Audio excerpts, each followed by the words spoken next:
If you've ever used continuous glucose monitor or even just seen the glucose curves on Instagram, you've probably asked yourself, what do the spikes and dips actually means? Is that rise after lunch dangerous? Is the flat line always good? And what can I actually do with all this data? Because here is the truth. A CGM can be the most powerful health tool you can ever use, or just another gadget, depending on how you understand it. So, in today's episode, let's go deep. We will decode those curves, explore what your glucose is trying to tell you, and learn how to translate the data into action. Welcome to Levels in Check.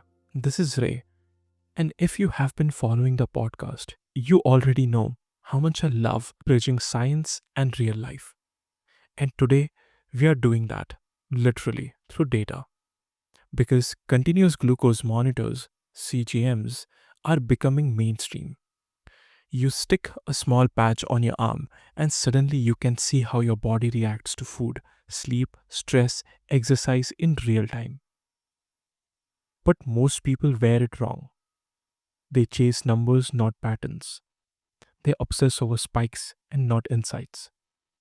So let's go step by step. What to look for, what to ignore, and how to use CGM data to actually improve your metabolism. Let's start simply. A CGM measures the sugar level in the fluid between your cells and not directly on your blood. It updates every few minutes and sends a reading to your phone. The graph you see, the curve, is reflected on how your body processes energy across the day. You see peaks after meal, you see dip during fast, and a smooth zone when your body is in a balance. Let's understand the curves. Think of your glucose graph like a landscape, a steady river. That's a healthy rhythm. Sharp mountains, that's a spike. Deep valleys, that's a crash. The goal is not perfect flat line. That's unrealistic. The goal is a gentle wave.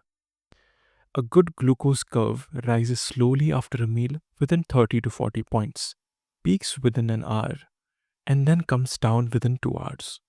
If you're seeing sharp spike, 60 to 80 points up, that means your meal or timing is off. Now, what causes these spikes and what can we learn from them? When you eat carb heavy meal, white rice, poha, dosa, sweets, your glucose rises fast. If you eat it alone or first, that spike will be steeper.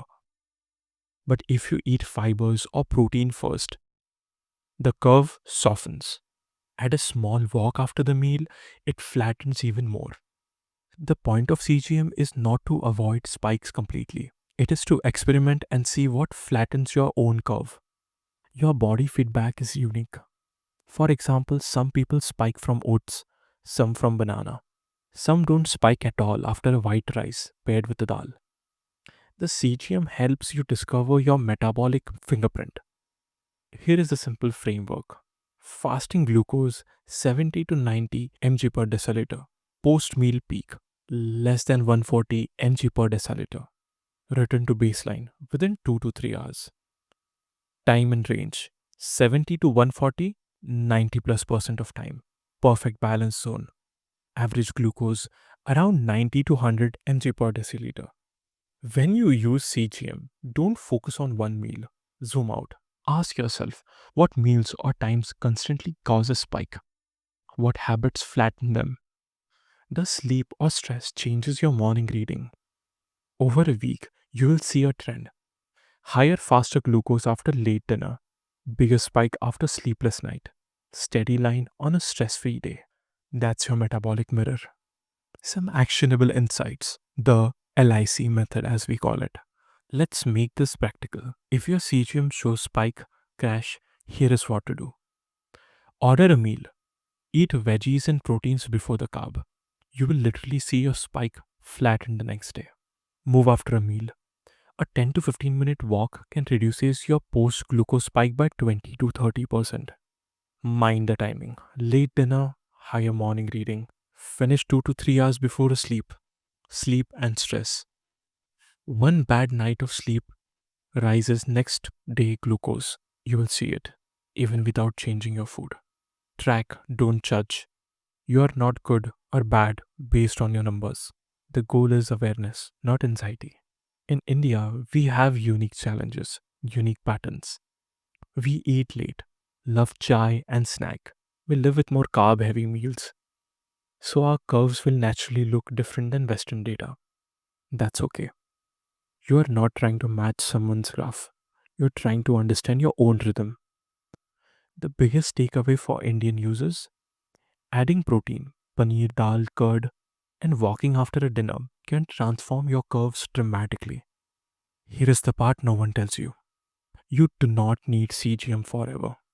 Use it for 2 to 4 weeks every few months. That's enough to learn your pattern and test your meals. Then live with that awareness.